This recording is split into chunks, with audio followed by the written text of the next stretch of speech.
Yeah. Sports reports, no gimmicks, no clowns. 2-5, Mr. Logical, we run this town. Real talk only, no chaser, no doubt. From the east to the west, it's the order we shout. Mic check, lights flash, game time, stay ready. 2 vets in the zone, keep the pressure real heavy. Big hits, big plays, yeah, we breaking it down. Truth rings in your speakers, every word is the crown. From the north side hustle to that southern flame. Midwest grind, west coast of the game. Sports talk kings, yeah, we wear that crown. Turn it up, let them know it's about to go down. Sports reports, no gimmicks, no clowns. 2-5, Mr. Logical, we run this town. Real talk only, no chaser, no doubt. From the east to the west, it's the order we shout.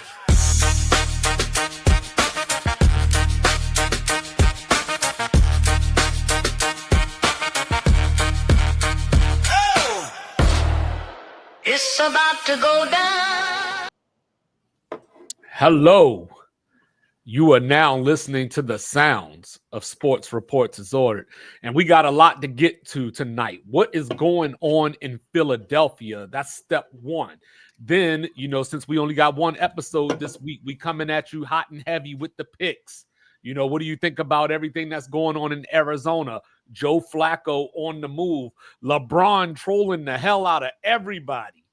And then, of course, upset special and a little college football. So do me a favor out there. Like, review, subscribe, share, rate, do all the free things. Do all the good things with a liquid death, of course. So, Mr. Logical, we sat up here the other day and we did our previews. And I said, you know what? I think Denver's going to win this game. So then Philadelphia jumped out to a 17-3 lead. And I was like, ooh, I done stepped in it.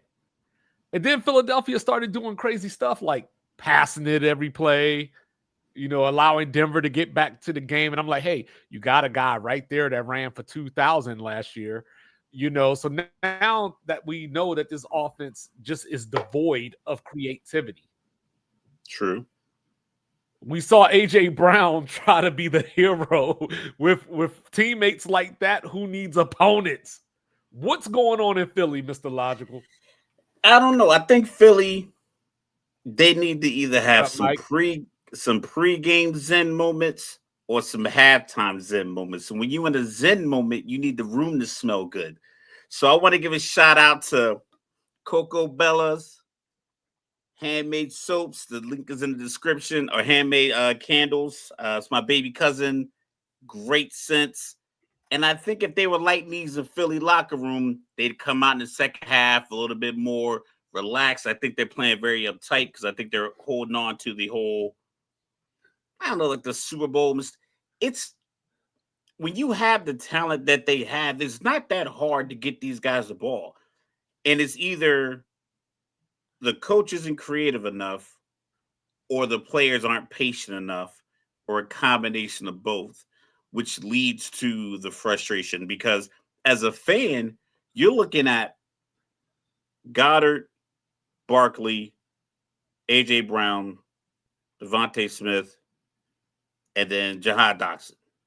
Like, he is the fifth passing option on offense, Dotson, but he can blow by people. He's a top, he's a former top pick. We saw it in the Dallas game where they were doubling everybody else, and he got the 50-yard bomb that accounted for probably 30% of Jalen Hurts' yards that game. So they had that much going on top of the offensive line, on top of the defense. They have all the talent. So as a fan, you sit there thinking yo, why aren't we consistently moving the ball up the field? It's like something is disconnected between the OC and the players because even if you have an attitude with Jalen, you're still going to get open. A.J. Brown's going to get open. It doesn't matter how he feels about the coach, the quarterback. If you give him the right combination of routes or you get him matched up one-on-one 6 times a game out of your 30 dropbacks, he's probably going to beat that route 4 out of 6 times in the man-to-man situation. So other than that, you got to get him in space where he can get the ball in his hand. And you don't have to placate or kowtow to him, but it's you have too much talent to not be creative. They have a 27-point offense just walking on the field. They're 27 points off the rip, and I don't think they've consistently hit that number all year. Maybe only once, and I think that was in the Rams game. The Tampa game, they went up over 31, but they let them crawl right back. You know what I'm saying? So it's like they're too talented to be this inconsistent, and that leads me to believe like the riff is fixable, but it has to be acknowledged wholeheartedly first. So these numbers that I'm about to spit out are damning. So like I just said, Saquon Barkley, right, ran for 2,000 last year. So far this season, he is averaging 3.2 yards per carry, only 53 yards per game. Devontae Smith and A.J. Brown, you brought up. How many catches do you think they have combined between the two of them? Combined, if I had to guess, Jalen's been in the teens almost every game. So they played 5 games. Yep. He's probably completed around 100 passes, I think, between the two of them. 32, 34. So they've actually completed 44 passes, but that still ain't enough. Still ain't enough. And then going on, Cuzzo. You got 6 touchdowns. Marshall defensive end right there. Shout out. Go Herd. You know what I'm saying? But then you got 6 touchdowns between the 3 of them, Saquon, Devontae, and A.J. Brown. So it doesn't make sense. And out of those 6 touchdowns, those 2 receivers only have 1 apiece. So Saquon's got 3 on the ground, 1 through the air. So as I look at this, A.J. Brown targeted 36 times on the season. How many catches he got? You said it's 44 between him and Devontae. Yeah, that's how many catches. Yeah, so you say he got 36 targets. Yeah, 36 targets. 18, 19. This is inexcusable on all levels. You know what I mean? And especially from the standpoint of Nick Sirianni, one of the things that he did get credit for in the past was being outside the box, being a little bit different. And we're not seeing that this season. And even when you look at the defense doesn't look as stout. And I brought this up in our preview as far as the bodies that they lost on defense, your Sweats and people like that. It was going to be a little tougher, but they still have enough talent that they should still be the best team in the NFL. They have their entire defense. If you called up Cincinnati, you called up Carolina, you called up New Orleans, you called up, you name a team and said, hey, we'll give you our entire Philly defensive group for your entire defensive group. That team will say, hell yeah, in a heartbeat. So, they're not devoid of talent. I think it's just a matter of, I think the scheme they had offensively last year led to a lot of swag and just good energy on the sideline. A.J. Brown still was doing A.J. Brown things. That seems to be, that's the way he outwardly expresses his frustration. I personally, I'm a little bit more, I keep it little tight to the vest. I'll communicate directly with somebody if I have an issue, or I'll just fall back completely from the entire spectrum of, all the shit that's bothering me and kind of regroup. He puts it out there first and then he steps back. That's his style. I personally wouldn't sign up for that, but that's what he does. But on top of that, his talent will keep him on the field or get a couple of firsts and maybe a couple of seconds from another team. Depends on if that's the avenue they want to travel down. But it sounds like Philly, they had a meeting. It sounds like they had a meeting with Jalen Hurts. Saquon. I don't think they need a meeting. It's you're not hurting. They ain't the team to beat. You need, you might need another book to read. He might just need a week off of practice where he just shows up to the building and he does stretching, rehab, yoga, and talks to just gets his head straight. Sits down and has meetings, but you might have to make concessions for people of different level of personality, especially when he's talented. I get that talent versus tolerance, but certain people get certain perks. Like I said before, Jimmy Johnson said, if the 4th-string running backs falls asleep in the meeting, what do? Cut them. If Emmett falls asleep, what do? Nudge him. It's a difference. It's levels to it. So give him that space. It doesn't help that he was snitching about their porn and camera habits either. Yeah, it's just weird. Like I said, I think it's weird because you would think winning cures all, but I guess it's a tough sport. It's a physical sport.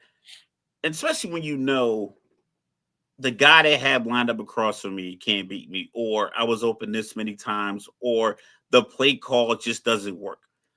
Like if you're sitting on the sideline, it's like, okay, we're in the pistol, they know what's coming, and we run it again for the 30th time this year, and like Saquon's getting hit in the backfield, and has to be so what you think about Mike's comment that would you consider trading him?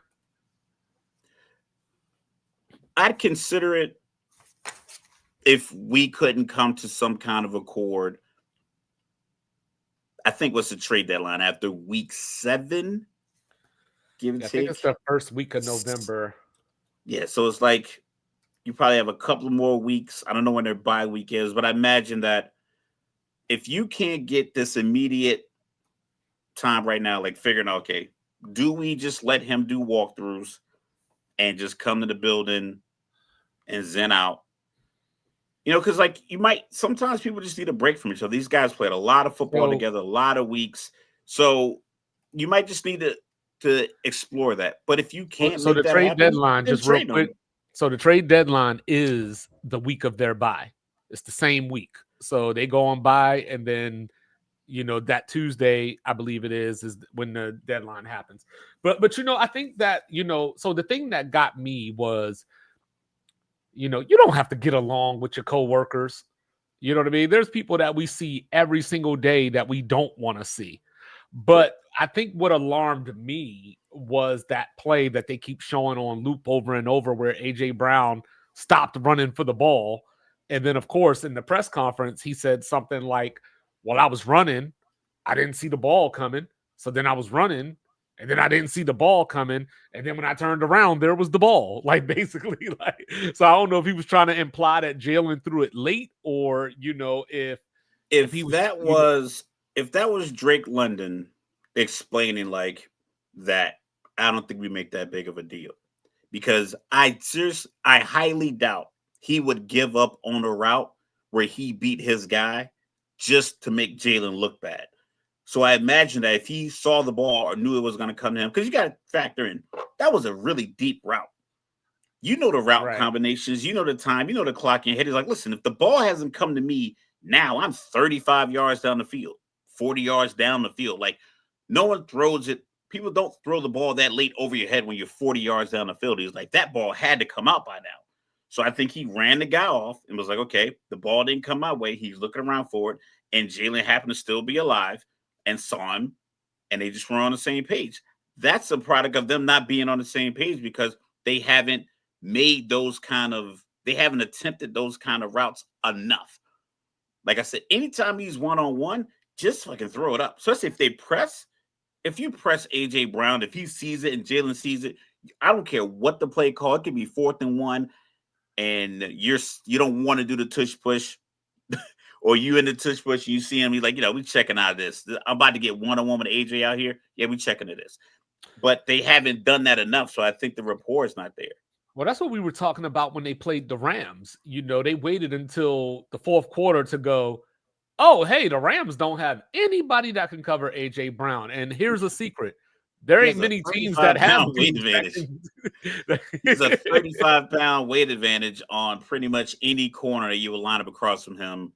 And probably, I think he's about 6'2" or 6'3". So it's like, just throw the ball out there to him. Just like if I'm the offensive coordinator, whatever ego I have in the parking lot, I'm checking that shit at the door and like, listen, I'm simply getting the ball to the guys in space. Yeah, you don't need great separation. Juju Smith-Schuster is not beating anybody deep. Shout out to Juju. Every playoff run that the Kansas City's on, he'll have a game where he has 8 catches for 95 yards.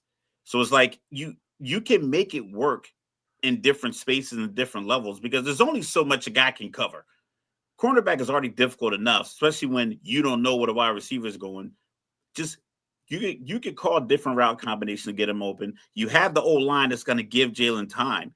So it's not a matter of like you're going to be pressed for time. Like they have so many advantages, and I don't know if the offensive coordinator is just trying to put his mark on it, or if it's like a Nathaniel Hackett situation where you might not be intellectually equipped to do this job, even though you interview well and you know the right people. It might be a situation where you have a job that you're in over your head, and the coach is Sirianni's very hands off. Like, he's had multiple coordinators every year, so he can't be hands on because, like, I need these guys to establish their own, means of constructing offense and the defense. So he's hands off.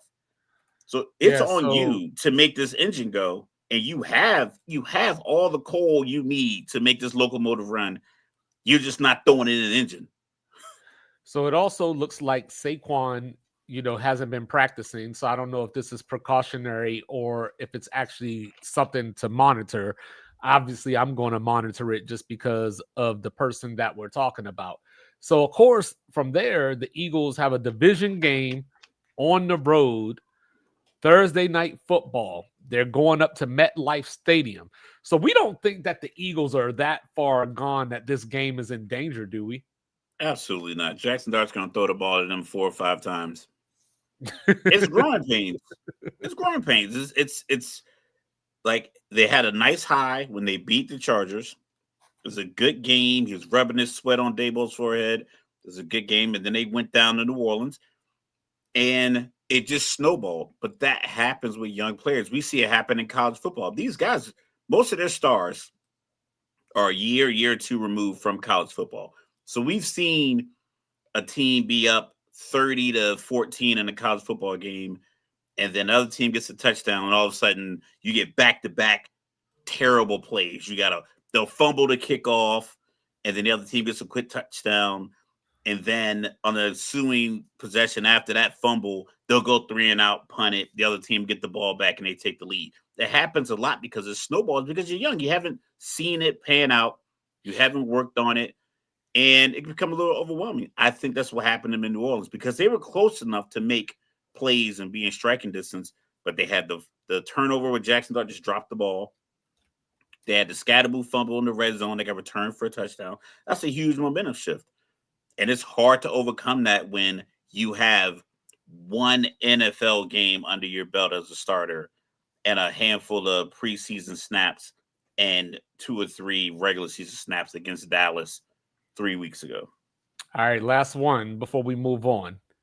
So, like I said, they're coming to MetLife. What do you think the spread is?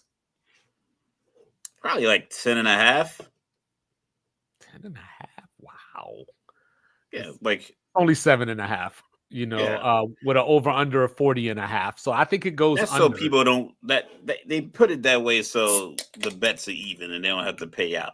Yeah, I think I like the under, though. I can see something along the lines of like a 21-13 or something like that, where, the Giants get a touchdown off of a short field or something, a 4th down stop. We'll see.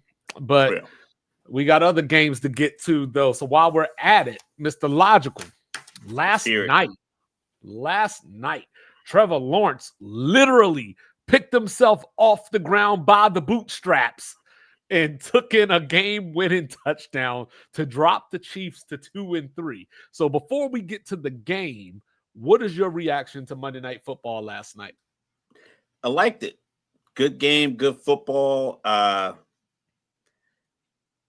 like the fact that I think Kansas City is more likely to finish like 11-6, 12, like 11-6, than like 7-10, like people are thinking. People are thinking the ceiling's falling. It's like, no. That game looked good last night. They just made a lot of just poorly timed mistakes. I did not like the 2 holding calls and the backup linebacker on those kickoffs, because one, he was blocking the guy. He ran into another guy and he fell, and he was still blocking him. So it looked like he was holding because he tripped over his own guy. So like, that's a hold. He was falling straight to the ground. So I don't know how it's hold. And then the same thing happened at the second play. He's blocking the guy. Dude dropped to his knees and looked like he was holding him up. He's like, he fell down, and I'm blocking him, and he fell down. So it looks like I'm holding. So I think that really hurt him. I think Hollywood Brown gets his head around on that little crossing route. He might score. Definitely. He was wide. Yeah. Because if he catches that ball, the safety on the right side would be 1-on-1 in space with Hollywood Brown 4.27 speed. He could have walked it off, but I don't know why he wasn't looking. But that is just, a byproduct. I think it was just one of those rusty. timing things. I think it just happened faster than he thought. It hit him in his shoulder. Yeah. So looking at this, if he caught it, it'd be a different. Like we were like, oh, the NFL's rigged. So they're 2-3 right now. Correct. So what's their record going into the bye week? 2-3, 3-3, 4-3, 5-3, 6-3. Oh, word! They just go. They go word. Yeah. I think they if you watch Buffalo, I think they're too Josh dependent when they shouldn't be. Literally, they didn't get James Cook the ball at all. My parlay was on. My parlays were ready to hit. I'm like, these are simple parlays. 2 receptions for James Cook, anytime touchdown. Didn't get any touches in the second half. Didn't touch the ball. Josh Allen is running all over the place through like 34 passes, 36 passes, I think. I think they could be had because it's very similar with Philly. I think Buffalo has the talent, but when it comes to Kansas City is going to give them fits, and then they're going to give themselves fits because they're playing Kansas City. I like Detroit, but I don't think they're world beaters. I think that's an up and down game. Well, I think last night might be the loss that we look back at the end of the season and say, damn, if you would have just won that game on Monday night, because, let's just say they lose to Detroit this weekend, which you have them beating Detroit. Yeah. So if they lose that game, they're 2-4. The Chargers are already 3-0 in the division, but they got some issues now. You know what I mean? They haven't played Denver yet. So, like, that's some tough sledding, So to go 11-6, if they lose this weekend, they would basically have to go 9-2 the rest of the way. Yeah, but I think they can go 4-0. I don't know what the Raiders are doing at quarterback. But it's tough, right? Because last year they were getting all the moments, blocking field goals, winning these games by the skin of their teeth. And now Harrison Buckner wasn't out here. Ever since Harrison Buckner made that commencement speech, he's been all over the place. Like kickers need to be backup quarterbacks and kickers need to be invisible. Like you shouldn't be a household name like Mike Vanderjagt, that damn kicker. Kicking the ball out of bounds is inexcusable. Once again, I hate the new kickoff rule. I hate it, but it's like just kick it in between the 20 and hope that you and the other 10 guys on the field can tackle the one guy. You're 30 yards from him when he catches the ball. It's not like you got to start on your own 30 and he pooches it to the 20. It's like you're already right there. 2 people beat their blocks, stay in their lane. You're going to contain them.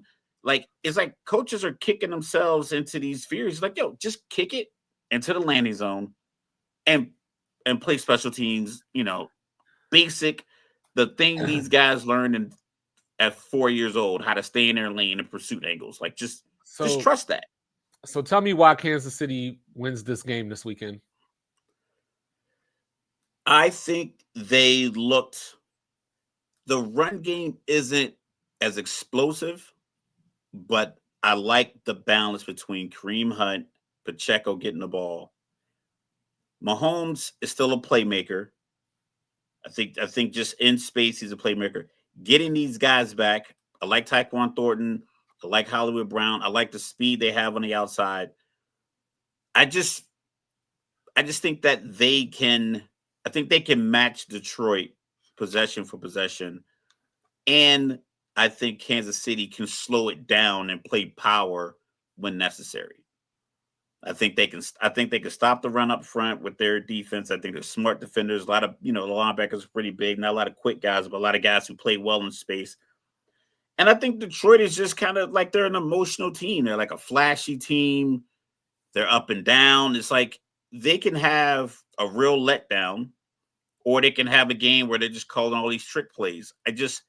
Those games, they don't make those calls in games where it's a blow for blow kind of game. Like the playoff game against Washington. They tried it and it completely blew up. when they threw the wall, they had Jameson run the little thing and he threw the pick. It's like when it's a tight game, they have to get out of character. And if that doesn't work, then I think that's what Kansas City takes advantage. You know what I saw from the Chiefs last night that has me concerned? I saw the worst of the Golden State Warriors. The arrogance, the I can do this at any moment. I can just turn it on at any given point within. So usually, when we talk about flipping the switch, the season has happened.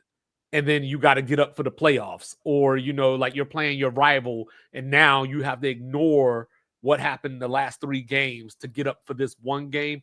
But Kansas City had the lead in this game and they scored the touchdown, their second touchdown. And the celebration was just too much. It just felt like I don't know if they were arguing with the crowd. I don't know if Jacksonville just had been talking trash to them, but it was just extra that you don't normally see from the Chiefs. They weren't acting like the Chiefs. So then later in the game, Mahomes threw the pick 6. And you know what I mean? Even as he was walking off the field, like it was just kind of like, yeah, like but that's what I'm saying. We talk about Philly. We talk about Philly not having any confidence. Well, real quick, I think they've gotten to the point where they expect to be able to be heroic, even though they're 0-3 in these games this year. They're still looking through the lens of last year, like, oh, we got this. Don't worry about it. And I think that's going to bite them. They were up like. They can't they blew the lead. And then they gave up the game. Most teams blow the lead, and then they don't come back. Kansas City comes right back out on the field, march the ball, gets it everyone else. But there's making plays. The play call is good. It doesn't get stagnant. And this is playing against Jacksonville. Other teams practice too. Like other teams have talent too. I know, but what I'm saying Jacksonville's 4-1. So, I didn't think they were that good. I didn't think they were going to be that good coming into the season. I think they tend to win the division, but like the thing about it is, so when they played Baltimore a couple of weeks ago, right? That was my thing, right? I was like, hey, their backs are against the wall. They need this game. Baltimore's defense is, even right now, they've given up a total of 177 points this season. But I was like, Baltimore's defense can't stop Kansas City's offense that can't score. So they got through that game, and I was like, all right, they got their heads back on now. They're about to run through and go on this 3 or 4 game run. And then they do last night, saying like and like I said, it's not about losing the game. I don't think last night is as bad as the other 2 games that they lost by 1 possession. Those games look like they were scrambling for yards, not just points. Like, you can't make mistakes in the red zone. You can't have 12 penalties. You can't have back-to-back holding calls on kickoff returns. That were like, they had 2 really good kickoff returns brought back for holding calls, including the one that if there's no holding call, like if that guy doesn't make that mistake, which is uncharacteristic of Kansas City, I don't even think it's like, we could talk about the points. The penalties were uncharacteristic. You had the pass interference in the end zone, which I always find it kind of weird. Like, if the wide receiver stops and I'm running forward, like, I just feel like it's the defender needs a little bit of leeway. Doesn't work how you think it works. Yeah, like, you got to give him a little bit of leeway. Like, he's literally running for his life to get to this guy. But to acknowledge that, you have to acknowledge the pick play that they didn't call on Kansas City's first touchdown. Oh, yeah. Listen, there are always going to be missed calls in games, and there are always going to be calls that, you don't go with. But when you look at the plays that are made and you look at how fluidly they were moving the ball after those moments, the play calling, that, like I said, that play to Hollywood Brown at the end of the game, that looked like a vintage Kansas City play. They just didn't make that play. In the Chargers game and in the who they played second this year, who was their second loss when they started 0-2? It was let's see, Philly. Those games, it looked like they were scrambling to just get the yards. Like when it was 3rd and 8, you knew Mahomes wasn't going to be able to throw it because they weren't even getting yards, not even chunk plays, just yards. Last night they were getting plays off. They were great play design. I think at the end of that Philly game when he threw that deep bomb to Tyreek Thornton, they kind of realized, okay, you can really move in this space. He tried it last night. The defender just made a great play on it. That's the difference. I feel like what I saw last night, even in a loss, the offense and the way the defense played, I think the way they play then, they can play that way and win. You just can't have 12 penalties to include kick the ball out of bounds, like Harrison Buckner kicked the ball out of bounds. Like if you don't do that, you have a regular game. They got the ball at the 40. So are you killing like down 3? Are you killing Chris Jones? No, for what? For not making an effort on that last play? He made the effort. Then the other guy had him wrapped up. 99 had Trevor Lawrence wrapped up and slipped off. Like, so if I see a defensive end wrapping up a quarterback, I'm like, okay, he's got him. Because if he would have piled on him, it'd have been a penalty. So, like, it just Trevor Lawrence just made the play. Like, you just make the play. And I think sometimes other teams make plays. I felt like the Justin Herbert run at the end of the first game was because Kansas City made a mistake in the game where they were scrambling to get to 21 points. I think the Travis Kelce bobble at the goal line against Philly was a team that was scrambling to get points. These last 3 weeks, I think that team's been moving the ball. It's just last night at home, Jacksonville, younger team, made 3 really good plays on the final drive. The catch down the sideline of Thomas was a great throw in the double coverage. The pass interference call was a great look. And then Trevor Lawrence, like literally getting up off the ground, scrambling, breaking 2 tackles and scoring a touchdown. I was like, that's what Mahomes had done for years. It just didn't happen this game. I wouldn't panic if I was a Kansas City fan. I'd be like, okay, we can run off the next 4 and be 6-3 by the time the bye week comes. Like with real optimism, not even like arrogance, just like real optimism. So I'm gonna pick. I think they have the defense that can contain Jordan Goff. So I'm gonna pick Kansas City as well. I just think that Spags is going to have a field day with Jared Goff. You know what I mean? I think it's going to be a lot lower scoring than people think. I want to pick Detroit to be honest. He's not popping up off the ground and breaking 2 tackles and getting the first round. Yeah. So 49ers and like Bucks. Jared Goff falls on the ground. It's over. So 49ers and Bucks, you know what I mean? That should be a good game. We'll wait to see who the quarterback is going to be for the 49ers. Baker Mayfield, 10 touchdowns, 1 interception. So the one thing that I don't like, of course, is the same thing, right? Like these games that Tampa win, it's literally coming down to the buzzer. And, so it's the final drive. Yeah. It's only so long fake teams can pretend. But I just don't know if the 49ers are in a position to stop them right now. So I do like the fact that San Francisco has the 3 days, the extra rest because they played last Thursday night. The defense has been a lot better than I thought it would be coming into the season. So I'm gonna give them a chance here, and I'll pick them to win this game. But it's hard to imagine Baker with the ball, late in the game, not making the play after the things we've seen this season. Yeah, and like I said, that's just the difference between certain quarterbacks. He thrives in those pressure moments. He's always felt like he's been counted out or discounted, and he just thrives in those moments. I think the team rallies around him, and I think they have the type of team that just allows for those moments to happen. Mac Jones is doing an adequate job. Like, he was a Pro Bowl quarterback, but then he had to deal with Bill O'Brien. Bill O'Brien can try to destroy your confidence.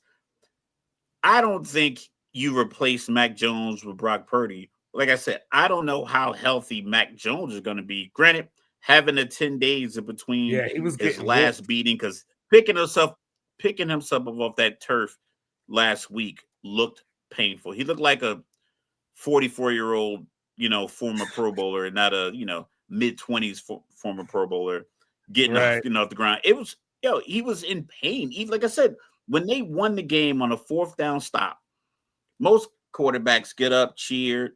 He didn't jump. He just stood up. He didn't look for his helmet. He just started walking aimlessly. I think he shook a couple of hands and he was out. He was like, I'm in pain. I like Tampa. I like him at home. I just think that they're just riding this wave.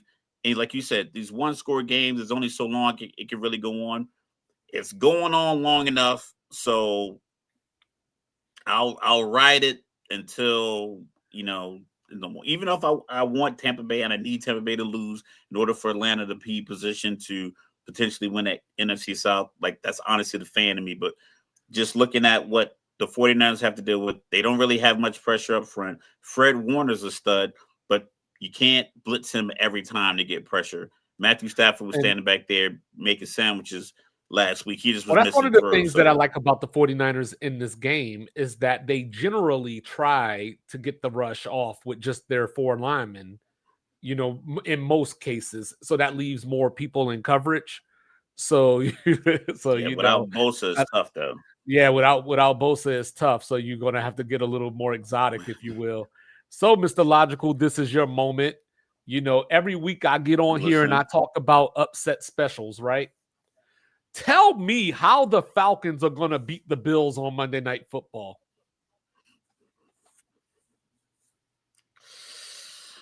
I was thinking about it ever since I saw the advertisement last night. And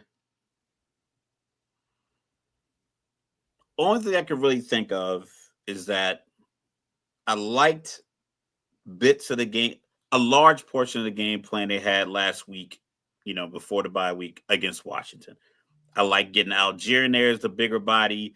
I like Bijan out in space.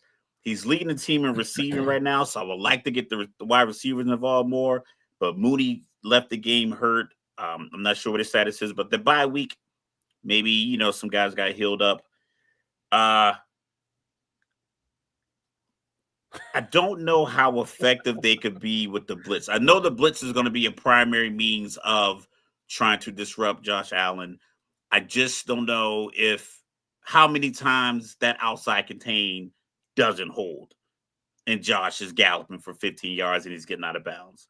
So that's my trepidation there, is that I think matchup wise, I don't think the wide receivers are like scary. I just know that Josh Allen outside the pocket is like a triple threat because he could throw it short because they run a lot of 2 tight end sets. He could throw it deep because he has a big arm, or he can just run and he kind of throws guys open. He does because he trusts his arm. He's like, you know what? I think I can squeeze it in between these hash and the sideline. If Palmer just turns around when I wave my hand, I'll throw it and then maybe he catches it because Atlanta's still hurting in the secondary. But we blitz a lot. Drake May if the blitz doesn't hold, if the blitz gets through, I think we're good to go. Well, I think Drake May has showed us something. The only problem is Michael Penix is left-handed, because you remember every time they tried to force him out the pocket, he was able to beat their defenders to the perimeter and get a good throw off. So I don't know if Penix can do that going the other way. Pause, I guess. But also as I look at this, I think it just comes down to how much Buffalo involves James Cook. We just talked about that. The lack of touches. Even if it's in the passing game, he has to touch the ball. So with Atlanta, that was my parlay. He didn't. He got one. It was a penalty, so they accepted the penalty, so that didn't count. He had a couple of drops. A couple of times he's wide open in the flat. Like it felt like they thought they were going to be in a different kind of game with New England. And when it wasn't the game, like they probably thought it was going to be like the Miami. So would you say that they thought it was one way, but it was the other way? Yeah. Like I just feel like, because when you watch the game, you can see it. Like there's plays to be made that they normally would make, and I think New England's put the pressure on. And you got to give a shout out to Will Campbell. He pretty much shut down Bosa. Bosa got no pressures, no sack, no tackle for loss. He pretty much was holding that side down. So when Drake May did scramble, there was no backside pursuit from, an all-pro defensive end. Right. So he had the time to throw those kind of routes to Stephon Diggs. And it sounds like you guys should have New England was better prepared for the moment than Buffalo.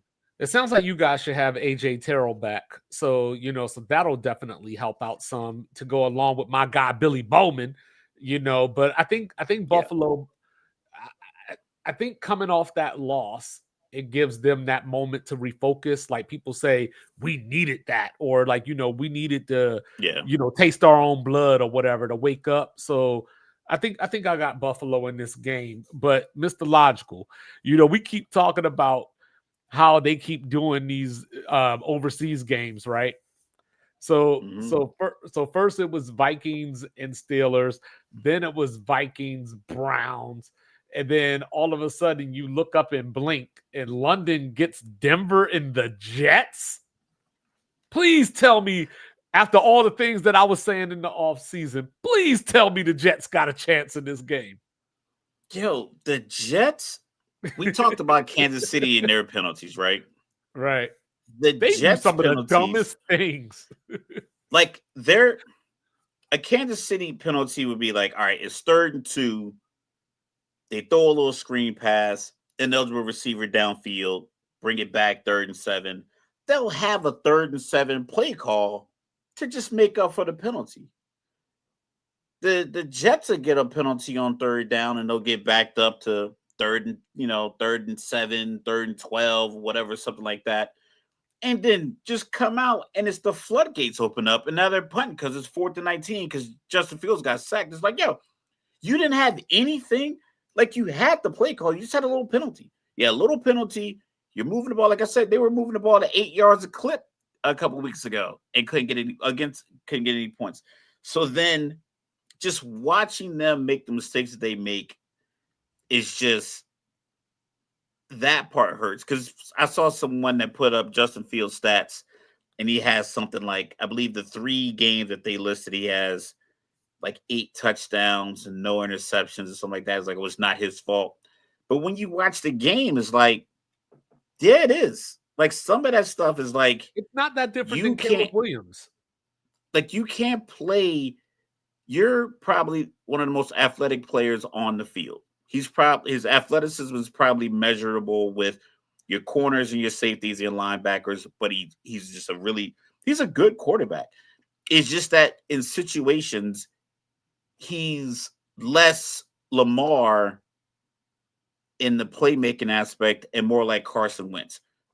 So like, Lamar can make something out of nothing with his legs, but then also in that same breath, take a step, slow down, slide, and then make a play with his arm. Justin will like kind of just scramble around and it makes something out of nothing with his legs. But then when it's time for him to be like, you know what, let me just slide and see if I can get Garrett Wilson over the top with this throw instead of just running, because he'll run on 3rd and 11 to get 8 yards and get out of bounds. And it's like, you're better off just throwing it and trying to get the first down and then punting it, because you're going to punt on 4th and 3 or 4th and 11. So it's like, adjust to the fact that now I've escaped. The linebacker is huffing and puffing, chasing me. I've already outran him. Now I have a couple of more seconds to reset, get this pass off. But it just, like I said, in those moments, he kind of just turns into a different situational quarterback. And I think that's part of the problem is a lot of times they end up in 3rd and you better pass. You know what I mean? Yeah. But they run the ball because they don't trust the passing game. So it'll be 3rd and 9 and they hand off. They'll get 6 yards, but it depends on where you're at on the field. If you're at your own 30, you got to punt it. Maybe you could go for it if you're at the 40 or whatever the case may be. But they don't, and just so undisciplined. I mean, they're like, even though they're 0-5, they still made history. Teams have gone 0-5 before. But the Jets are the first team to go 0-5 and not force any turnovers in those 5 games. And then when you look at this week's matchup in particular. But the defense will come out and get 3 3-and-outs in a row. Like the second half, they got the ball. They forced punts, I think, on 2 or 3 of the first drives of the second half. They forced punts. But they can't do anything with it because they won't open. I don't know if they won't open the playbook or if they just don't trust Justin Fields to make timely decisions, because, I mean, they're putting up points and you're averaging 8 yards a carry in a lot of these games, or at least 5 yards a carry. So you would like to think that there's a play action element there. You would like to think that there's some more bootleg action that should work. It just, I don't know. That only works if you work the middle of the field. If your play calling because we talked like when I talked about the Carolina Atlanta game, everything was like down the field looking, but he would check it down. So the Carolina started sitting on it because it's like you're not throwing anything else. So if you're the Jets, they know you're not throwing anything coming across the middle. You're not throwing any wide receiver 15 yards across the middle. No dagger routes, no crossing routes, no post routes. None of your wide receivers are running those routes. Garrett Wilson's running a lot of creative routes on the outside, but no one else is making any kind of an impact or getting I would like to see them a position where they're more where they're comfortable enough. I think it's Justin. I think Justin just doesn't pull the trigger on those routes. Is like because he has a big arm, and it's like Garrett's out there. He's 1-on-1. If I can throw it to the boundary, he can make a play on it. But I can't throw it across the middle because I'm already late. That's what it looks like. He's scared of success. But like with this matchup, because I think he doesn't time it up properly. Because he's like you can't go across the middle late. That's like a cardinal sin in quarterback. Right. So by the time I think he gets to that, it's a half second guess again because he did the same thing. I remember you and I were watching the game a few years ago when it was the Commanders. I think they might have been the Washington football team then in Chicago, and he kept throwing those jump passes. Yeah, so every time he jump in the air, he would get hit and get landed on. I'm like, dog, stop jumping. Just don't. You're 6'5". Just throw the ball. Like, what are you jumping for? Well, this weekend, you know, it's one of those things because you got the sack leader Nick Bonito coming in, 7 sacks on the season, but he was sacked 5 times against Dallas the other day. And then, of course, Denver had 6 sacks against Philly's offensive line. So, yeah, Jets in big trouble. Seattle and Jacksonville. Like, I might take the over on sacks. Seattle and Jacksonville. What you thinking? Depends on how much momentum you can carry from Monday to Sunday from beating the Chiefs. Is that enough? It's at home. I heard a lot of Duval in the background. You got Darnold coming all the way across the country. I think you have, you got Seattle coming all the way across the country and south. I think that might, unless they play a game in Miami. Probably, I imagine that's probably Seattle's the year. The longest trip you can make for a Northwest team. Like I said, I like Sam Darnold. I think he's a good story. I think Seattle plays well. I think he's found home. He had a Tony Romo moment yesterday. It takes a lot of perseverance to get that. He had a Tony Romo moment. He threw for 341 yards. They scored 35 points, but he threw the pick. The pick. You know what I mean? Even though there was some tomfoolery with that pick, you know what I mean? Like, still, give me Jacksonville. I'll just put it like that. But then, Mr. Logical. I'll take Jacksonville. I like what I saw last night. I think, and they forced at this point, was it 14 turnovers? Mm-hmm. Yep, tops in the league. And the Jets have forced 0. Same amount of games. It's crazy.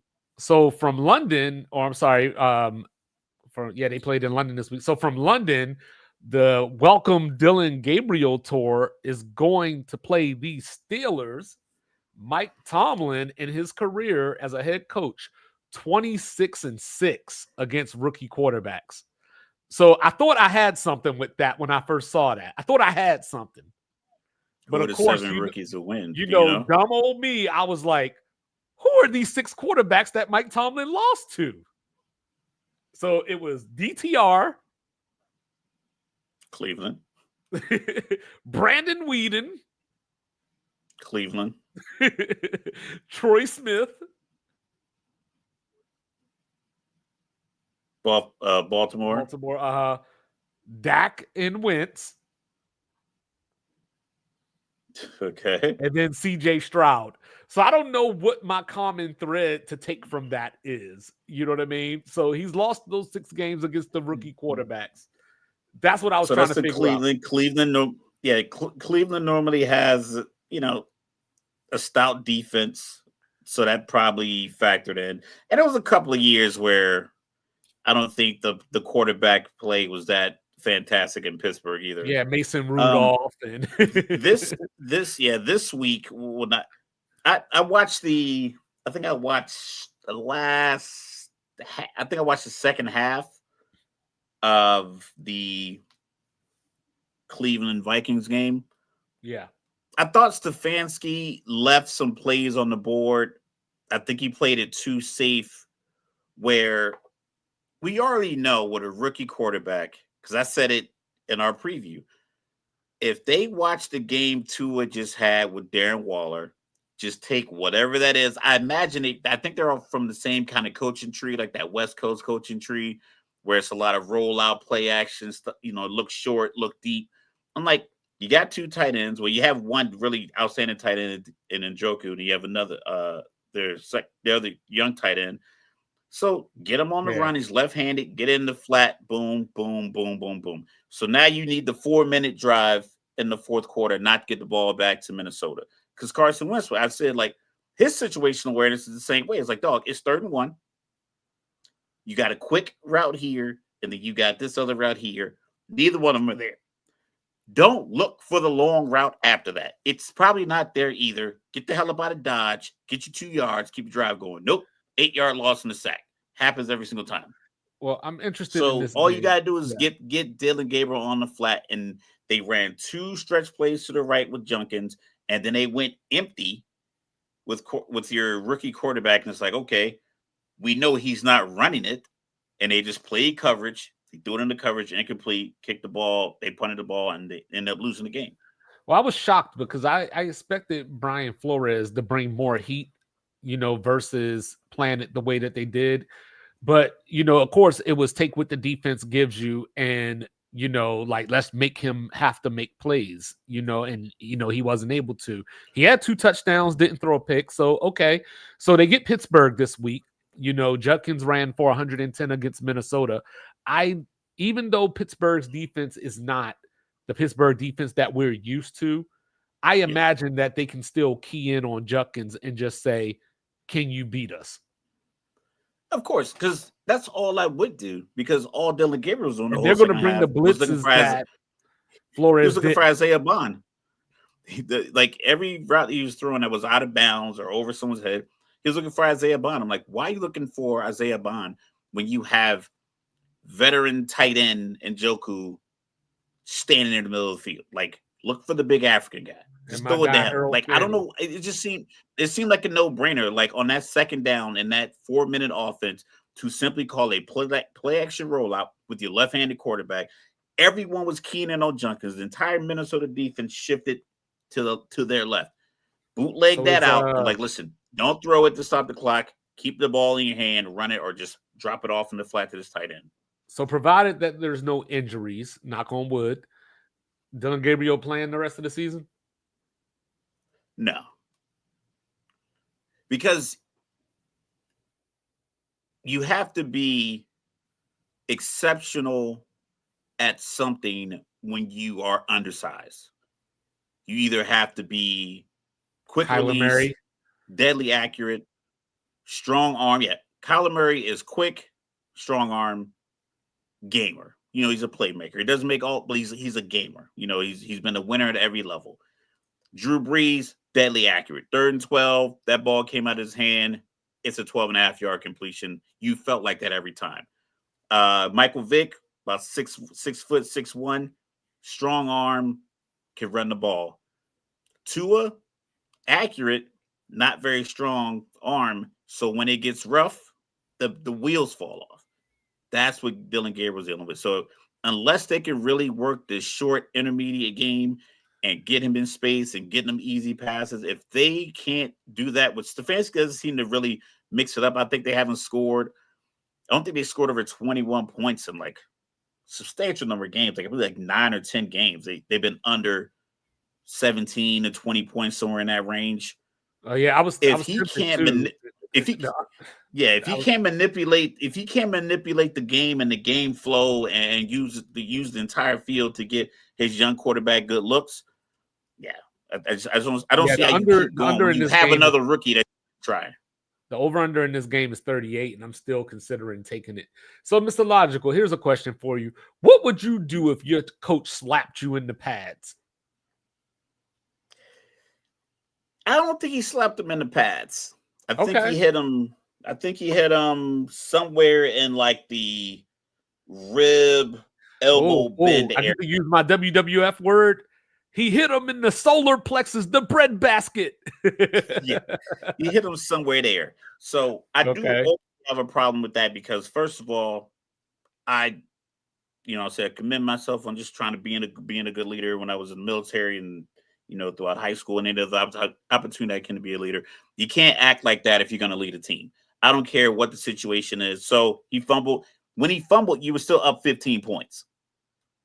You're up 15 points in a team that the quarterback went to the podium last week and said, we ass. So it's not like you were up, you were down 15 and that was going to cut it to 8. Like, no, you were up 15 still after that fumble, and the team that you're playing was ass. You let them back in the game.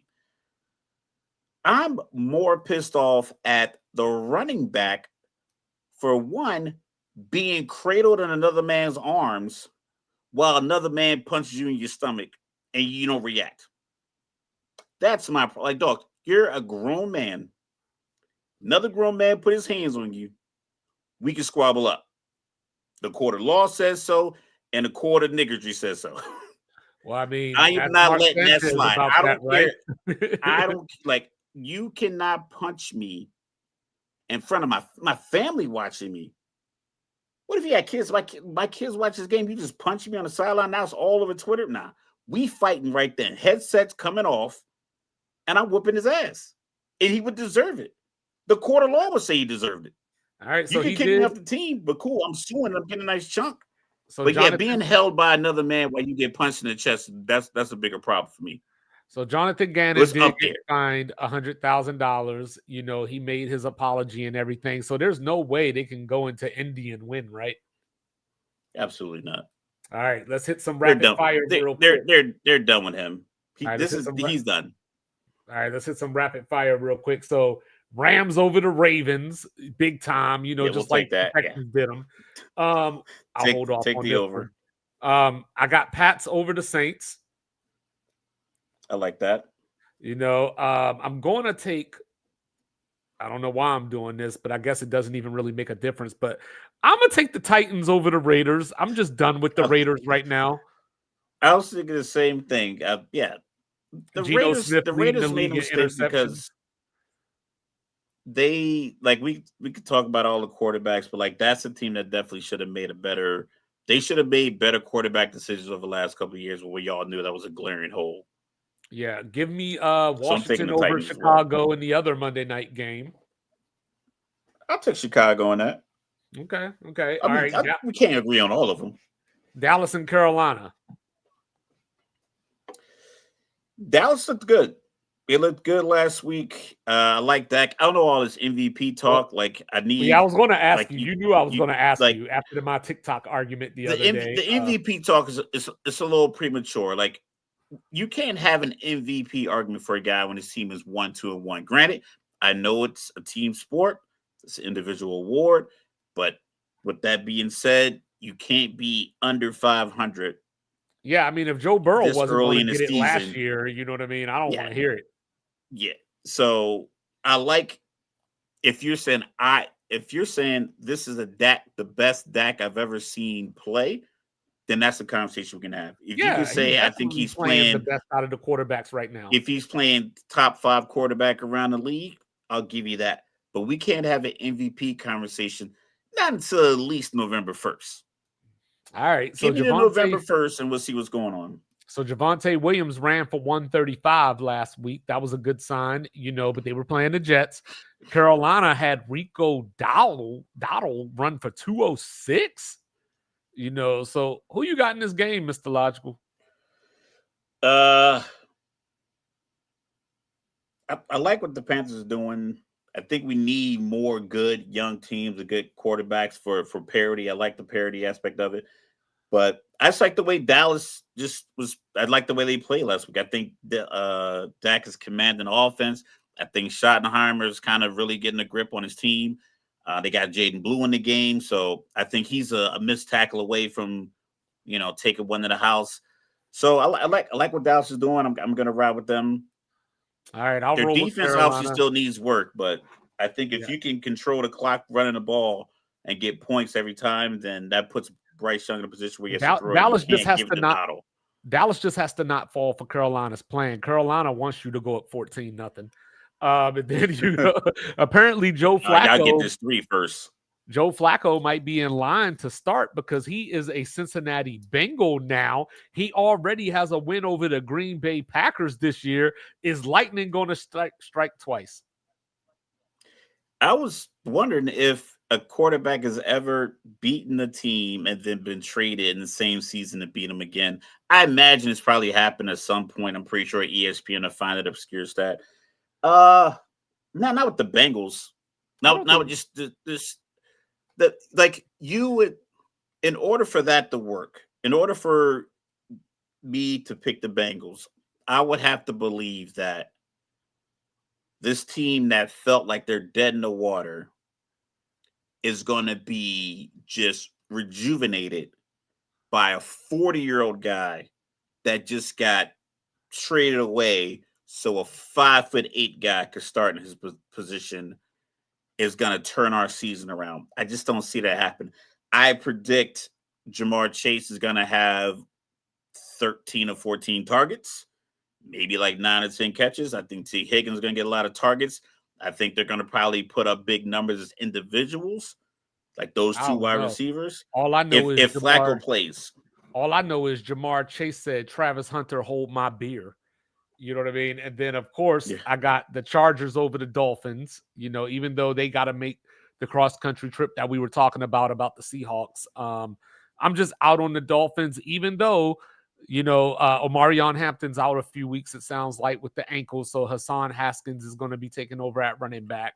But I still like the Chargers. Those injuries for LA are piling up. It's a lot like the end of the year defensive injuries last year for Detroit. It's almost like the 49ers. It's only so long. Like the 49ers haven't got the injury bug. We talk about Baltimore with their injury bugs. It's just the injuries on the Chargers. Like first you lose Khalil Mack. He's like your energy veteran, all-pro defensive end, outside linebacker, whatever title you want to give him. But then you get all of your offensive pieces around your quarterback that make it easy for him to use his talents. They're getting chipped away. Najee Harris is gone. Marion Hampton is out. They lost right tackle, left tackle. Mm-hmm. Yeah, Mekhi so the right been in and out of the lineup. Mekhi Becton, and he's one of those guys like he can't move him in and out because he's such a big guy. Like if he has anything knee, foot, ankle, he might need a couple weeks to really like let that heal. Like you can't just keep putting him out there. It's like 6'8", 350. That's a large man.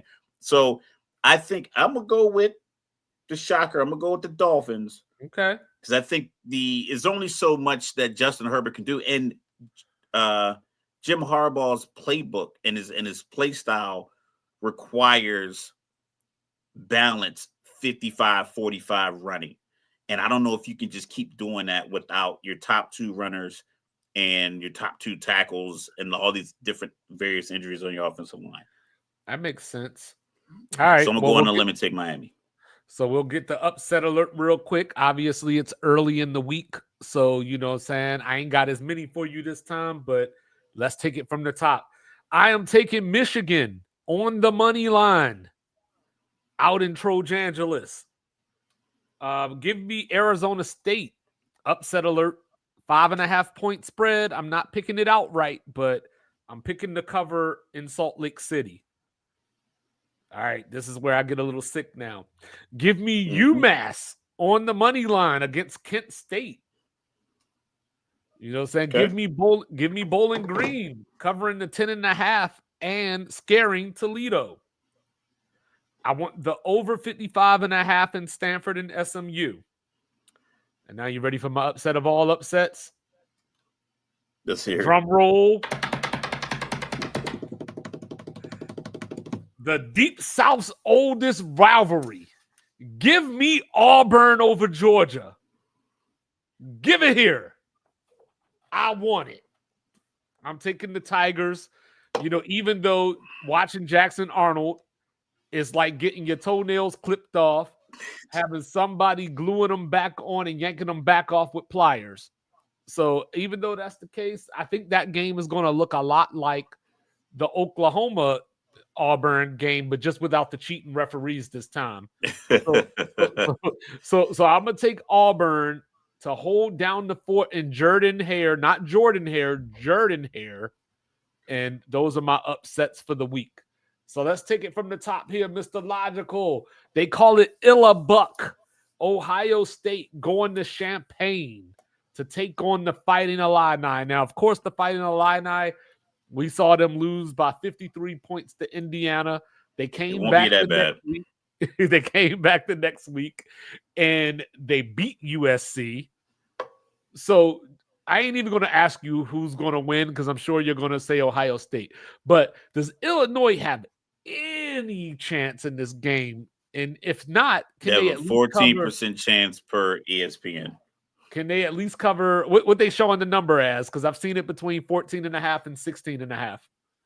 Well, I just saw the win probability, and the win probability was 86% LSU or Ohio State. Yeah. And 14%. Let me see what they got the spread as. So standby. I think Illinois might have a slight chance, a better chance than that. I don't think so. The way that they got just kind of destroyed by Indiana, I think that sets a precedent for the team that they are at a talent deficit against. Well, also because you have that film. That film is very recent. No, definitely. But also they lost their top 5 corners in that game as well. And Illinois just didn't call the dog. I mean, Indiana just didn't call the dogs off. But they were doing a lot of inside zone handoff runs that were breaking for touchdowns. But so far, right? So far, Ohio State, they've been playing these young guys. They played Arch, making his first, his first start of the season. Not many starts to coming into this season. Then they played Grambling. Then they played Ohio, who's more of a run-based team. Then they played the Golden Gophers. They played Washington, so outside of Washington, there wasn't really a quarterback that is seasoned and can hurt you. So I do like having Luke Altmaier at home. If it was in Columbus, yeah, give me Ohio State by 4 touchdowns. But since it's at Illinois, I think the senior quarterback can calm it down just a little bit. Now Ohio State, they've been doing the Eagle thing, right? Where I'm only going to do this if I have to. Even against Texas, we got this game in tow. We don't have to open it up. And even to that point, Mr. Logical, Ohio State still hasn't given up double-digit points in a game yet. They've given up a total of 26 points in these 5 games. So, of course, at this point, the reason that I would have to pick Ohio State is because you just play 2004 Madden and pick a receiver to go deep to. It don't even matter. I mean, they got Jeremiah Smith, but it doesn't matter which one you throw it to. Just throw it to any of them. Yeah. So Illinois had this young boy in the spin cycle Saturday. Yeah. I think it was just a play action. He had him spun around, and then you could see in his eyes, and he was chasing him. And then Jeremiah Smith, he caught that, had a little wiggle, caught that out route. And then when everyone came over to celebrate and they were bumping helmets, I was like, he is the same size as the tight ends and a couple of offensive linemen. Like, he's massive. Like, that's your ace in the hole right there. And it's not even, we talk about college football. Like, someone's going to be out of position. Right. Someone's going to have their eyes in the backfield, and he's going to just pop through, and the floodgates are going to open. They're going to open early. Illinois just don't man up. I'll just put it like that. And in the first time we saw Ohio State on the road, which was that game at Washington, it was pretty muddy waters for a minute. Granted, it was only 3-0, but that game didn't swing until Washington, blew up that fake field goal. When they blew that just opened up the floodgates. Ohio State had the momentum, and then once Ohio State gets the momentum, you're in trouble.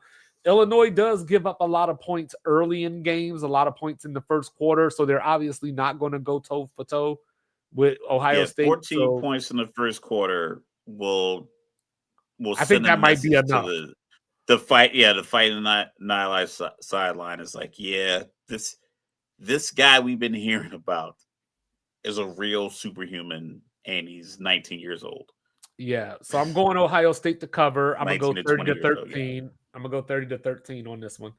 The spread is 16.5. The last time I Yeah, checked, that's what I over thought it under like was. 40 I've and a seen it half, moving something like that. between 14 and a half and 16 and a half. So then, Mr. Logical, woo, we got to go out to Autzen Stadium. Oregon coming off the bye after they beat Penn State up in Happy Valley.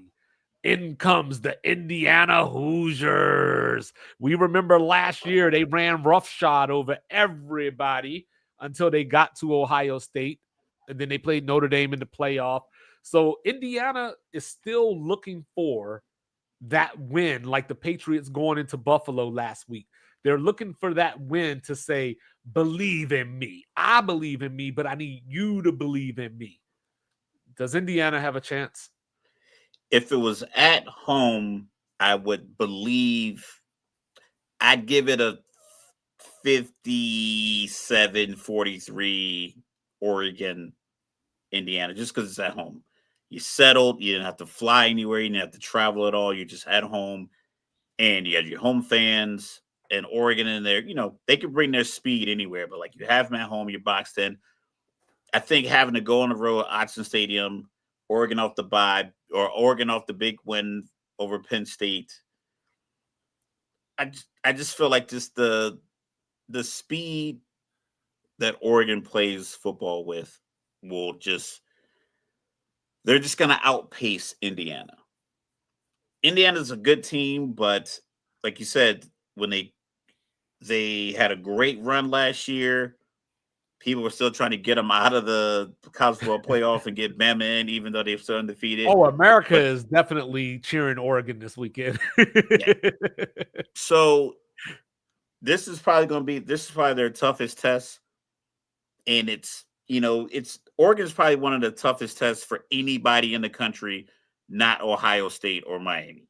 Like everybody else, 4 through whatever, is gonna have a tough run playing against Oregon. And I think Indiana's gonna be the next victim on this hit list. The next contestant on that Summer Jam screen. Yeah. Come on down. So I think that I'm looking forward to D'Angelo Pons against the Corey and Moore. That's the matchup of the game for me. Indiana is second in the nation. They average about 10 tackles for loss per game. So that could help them out, against a team like Oregon, because Oregon still hasn't really settled on a running back. They're doing the committee thing. They run about 4 or 5 of them in there. So if you can start slowing that down a little bit and make Oregon play musical running backs, then maybe you can get a little formula going there. Obviously, Dante Moore is at home. Indiana last year had Curtis Rourke at quarterback, who I liked, but he had the Chad Pennington arm, and he also got hurt a lot. Mendoza is a first-round NFL draft pick. So I'm going to give Indiana a fighting chance in this game.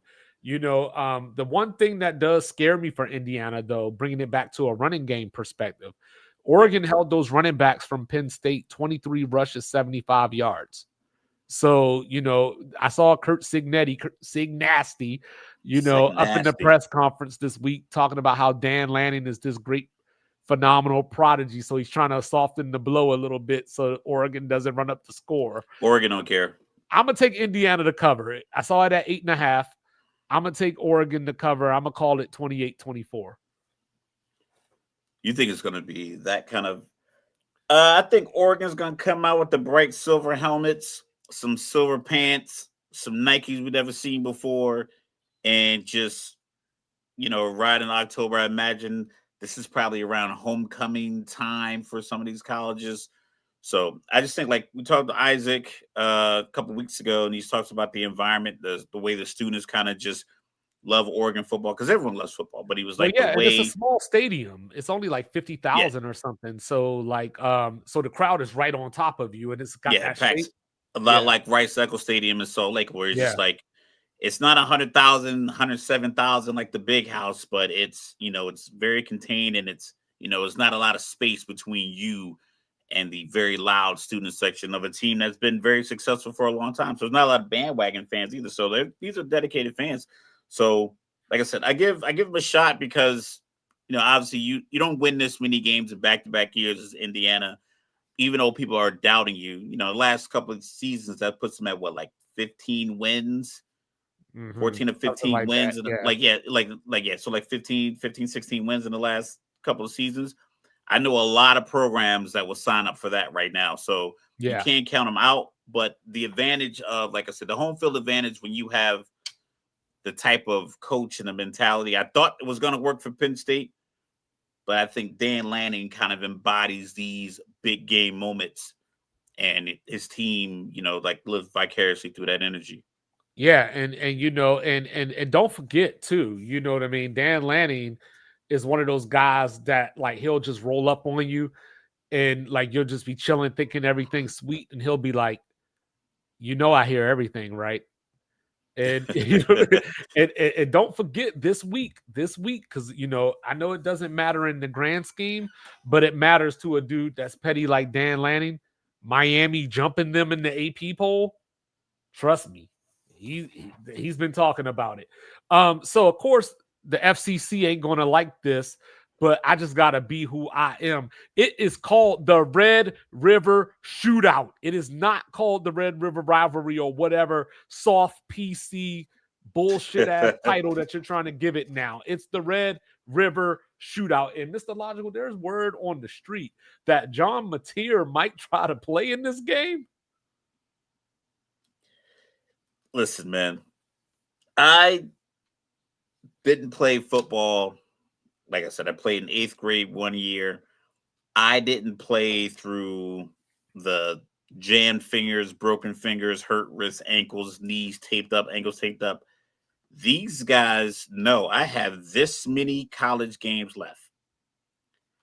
If I can grip the ball and if I can protect myself, I'm going to go. And it's hard to tell them no if you're the coach, because that same thing. Like, listen, you're only going to strap these pads on for, X amount of games. Like, that's all you have. Your eligibility is this. Mm-hmm.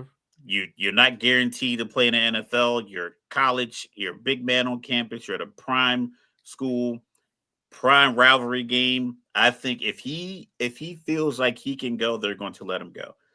The thing is, I don't think they're going to need him because the other team's quarterback has shown that he is a top flight quarterback in name only. I think they need him. He hasn't shown. So hold on. Yeah. So shout out to Roy Williams. I see Arch Manning not making the plays you need in these moments because I don't know if he's seen this kind of talent before. We talked about it when he said how fast the guys from Georgia were when he played them last year. It's like, yeah, everybody's fast. You can't make the second. Like, you have to like throw these things on time. Like this is top shelf SEC football. This is the big rivalry. So so shout out to Roy Williams. He had the greatest play in a Red River Shootout history.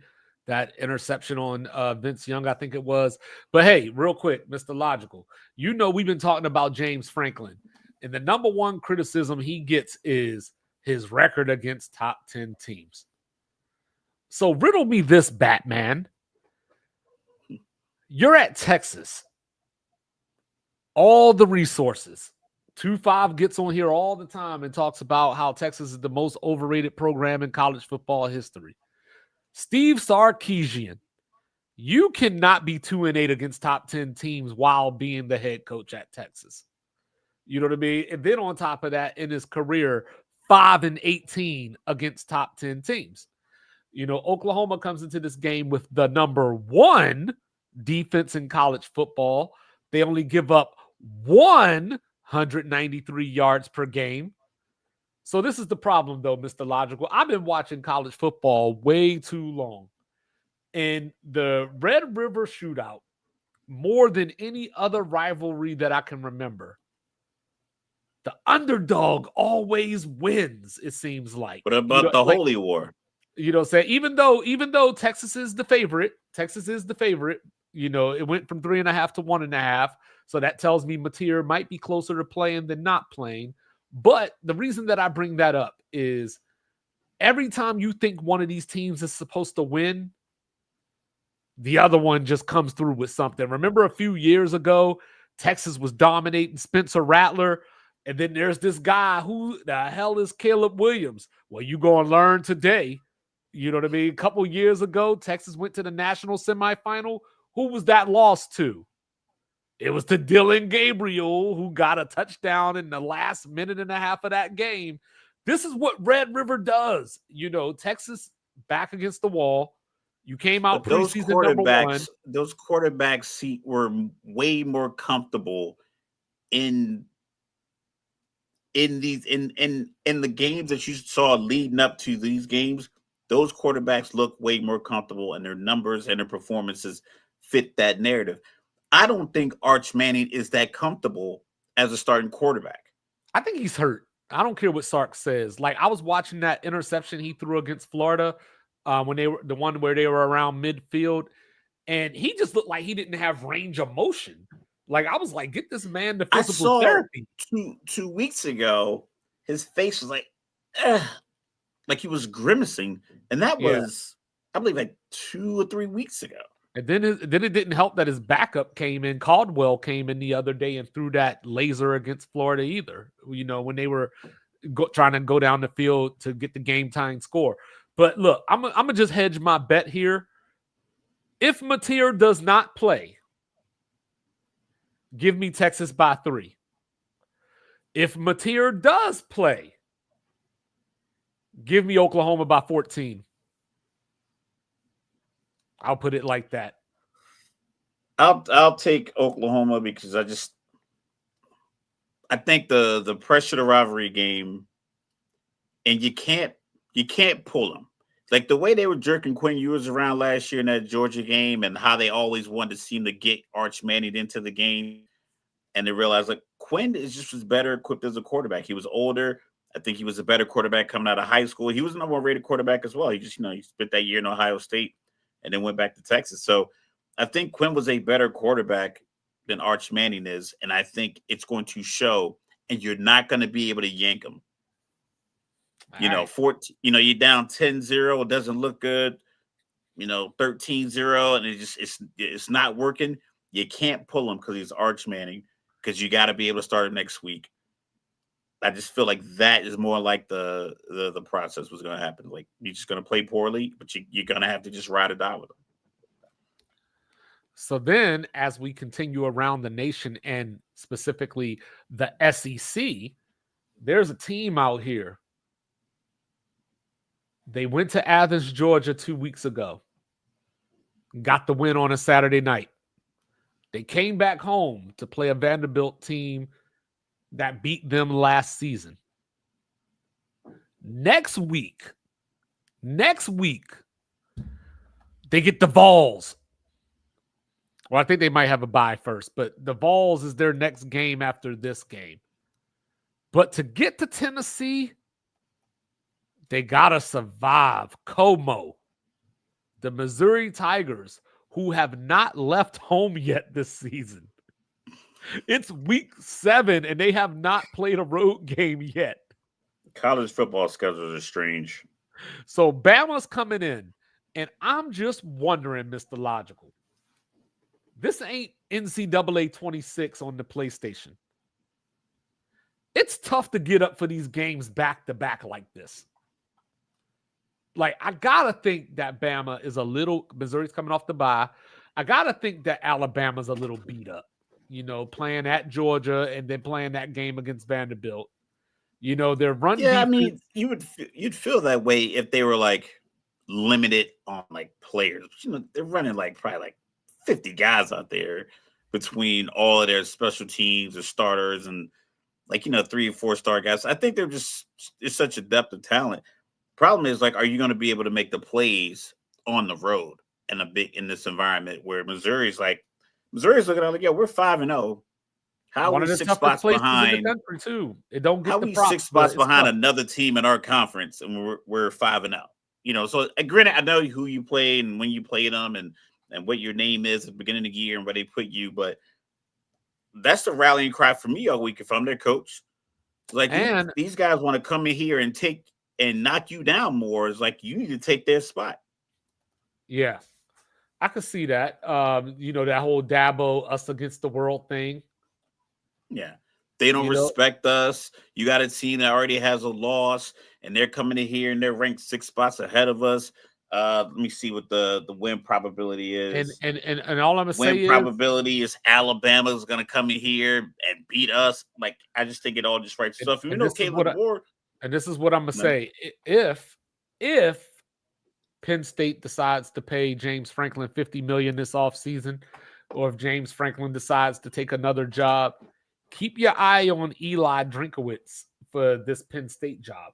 So, with that being said, Alabama gives up 151 yards per game on the ground, and all I've been talking about is Ahmad Hardy at Missouri. So, expect something there. Missouri is number 1 in the nation in third down conversions on offense. So Bama's going to have to get them off the field. Yes, Bama's going to have to get them off the field. Missouri, I told you Oklahoma was number 1 in yards allowed. Missouri is number 2. But I don't know if it's fool's gold, because when I look at Missouri's schedule, Kansas is really the only team that they played that puts up a lot of yards or a lot of plays in that way. South Carolina, Sellers was compromised. So, could Missouri's defense a lot more pro style play calling? They don't do a lot of spread and not running 75 plays a game. Because right now Ty Simpson's playing like a Heisman candidate. So so we'll have to see. I'm a trust Bama. You know how I feel about Kalen DeBoer.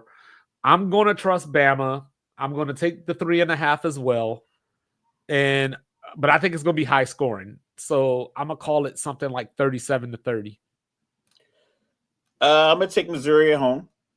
Okay. I wouldn't call it an upset. I'm saying I've been here for a comeback. I've been here for years. Just because they're at home, and I think they're 5-0 team. SEC. They've been, their program's been solid for the last, nearly a decade or so. Just kind of really competing. It's just now, I think, with the transfer portal and kind of spreading out that talent to, I won't say first tier, second tier teams, but you're getting teams like Tennessee that were, normally just like, you could book them for 8-4. Now they're getting their transfer guys in and they're competing in the SEC. Granted, it's still a coin flip because of the SEC. So I think this game's a coin flip. I'm just going to line on the side of Missouri and see where it goes from there. All right. So let's go around the nation real quick. So, Mr. Logical, last week when we were previewing our games, I said these words. UCLA has not held a lead this season. And then only came out here, put up 42 points on Penn State, led the whole game. Didn't make any sense. I was watching the game. I was watching a game and I was just thinking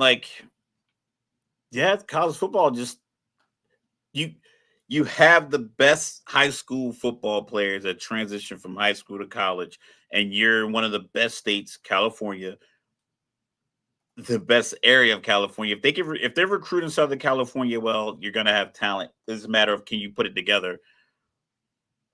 And then I was watching Drew Allers, are you not working in the off season with your wide receivers? What are you doing to the point where it's you guys don't automatically have go-to routes you can go to? I played flag football quarterback, and me and another guy named Ryan, we had a play called an end zone play, and it just was like a post corner route. It wasn't even special. It just was we knew it would work. If he'd run at the post and then he'd put his foot in the ground and I would throw it to the back corner of the end zone, he just would get there. It's and we were just co-workers. And we were end zone play. Yeah, let's try it. And for whatever, if I could get the ball to that back corner, we called the play. That was it. It's how are you not in, 2nd and 10 situation? Yo, I'm gonna hit you on the back shoulder, or well, let's get this stop route, or let's get this double move. You should have a better relationship distributing the ball around the field to your wide receivers, and he doesn't seem to have that at all. Whereas Nico just is listen, I'm out here to make plays. If I had to imagine the money that was bet on it, there's probably a lot of money bet on Penn State. I'm willing to say probably 75% of the money was probably bet on Penn State. So for UCLA to pull that off without a head coach, with all this stuff. It's kind of like in the way their it's not season even started that. and who's beating them and how badly they beat. Like they've been getting destroyed. Not even just a first-time head coach or an interim head coach, a first-time play caller. You know, they fired their offensive coordinator. We talked about that the other day too. And then they brought in Jerry Neuheisel, son of Rick, who looks like a bootleg Owen Wilson. And he came out here, called the game of his life. You know, just the videos of Rick Neuheisel reacting in the studio were just great to see a father so proud of his son that way. So I was looking at it, and it pains me to pick Michigan State to beat UCLA this weekend. Well, maybe they can ride it out. Maybe he honestly, maybe he played NCAA that night and was like, "Hey, let's try some of these plays." I think some of these things. Well, they said that I heard a story. I believe it was on the Cover 3 podcast. They were talking about how when they were doing practice that week, he kept forgetting to put his microphone down on the headset so he could talk. Like, you know, like he was all over the place. And then he came out Saturday and just did everything right. But you feel it if you stand on the sideline and you're looking around. Like, I think these plays will work, and you call them and they start working. You're like, oh, let's try this now. Yeah. So every single year, I complain about my Maryland Terps. You know, I say Mike Locksley needs to go. You know, saying the last 5 years, Mr. Logical, to include last week, Maryland is 7-14 in the month of October. You know, this is the opposite of Cocktober, which we'll get to in a second. You know what I mean? So of course, they had a 20-0 lead on Washington. Then their best defensive player, Sidney Stewart, gets ejected for targeting. Hate that rule. And then Weapon X came through 24 straight points to win 24-0. And all I said was, Mike Locksley is still there. That was my takeaway. You know what I mean? And they got Nebraska coming in this week. So we'll see how that goes. I saw Nebraska favored by 6.5. So we'll see. 2 coaches, 2 legends. Bill Belichick getting absolutely destroyed by Dabo Swinney. And unfortunately, Deion Sanders getting destroyed by his health. Deion, I think he just a man of his word. He probably made a lot of promises to a lot of people when he said, "Hey, let me take your son with me to Colorado, and I'll help him become the man you want him to be." He might need to just take a month or coach from the booth. Or coach from Zoom, like just be on. He did a procedure today, and he said he ain't missing practice tomorrow. Yeah, so like I talk about like my old head toughness all the time. My kids, I'm like, yeah, I was sick all week. I'm like, yeah, I've been sick. Yeah, I ain't hear about it though because I kept grinding, and I get it. But yeah, I still come in and close this door, take a shower, and throw the ceiling fan on, and get my relax on when I don't feel well. Like if you don't feel well, you gotta like acknowledge that. Like we're not invincible. And I get that he probably wants you to just be there, but it's like you have to be there for the long haul. So you might have to take short like increments where it's like, you know what? Monday, Tuesday, I'm not going to be there. Don't call me. You put in the install. I'll be there Wednesday through the rest of the week, but I need these 48 hours to not be bothered with coaching stuff. Mentorship stuff, hit me up. But no X's and O's. I'm not walking the field. I'm not driving the golf cart out there. Like you might have to just, subsidize how you operate because it's a very dangerous thing because he keeps having blood clots. You already lost a couple of toes, different procedures here, different procedures there. It's tough on the human body. We're not invincible. Yeah, and his quarterback is probably stressing him out and I don't even know if it's the quarterback's fault. I don't know if it's Pat Shurmur's fault. But what I saw the other night in that game against TCU was they ran a screenplay and there was no receiver or running back on the side of the field that he rolled to. So I don't know if the play was supposed to. I mean, the play wasn't supposed to go the other way because the linemen were over there, but there was no receiver or running back for him to throw the ball to. It was the weirdest thing I've ever seen. And then I think he probably got the language wrong. And then flipped it the wrong way.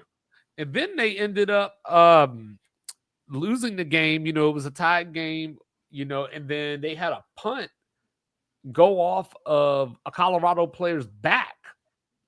So while he's like blocking, the ball just comes and hits him in the back. TCU recovers, and they were down 7, and TCU ended up putting on another touchdown, and that's how they won by 14. Bill Belichick, who told him to do this? Right? Who told him? So to be a coach. So to no, be a college to come to college. Coach? Yeah, because I mean, at this stage in his career, right, without Tom Brady.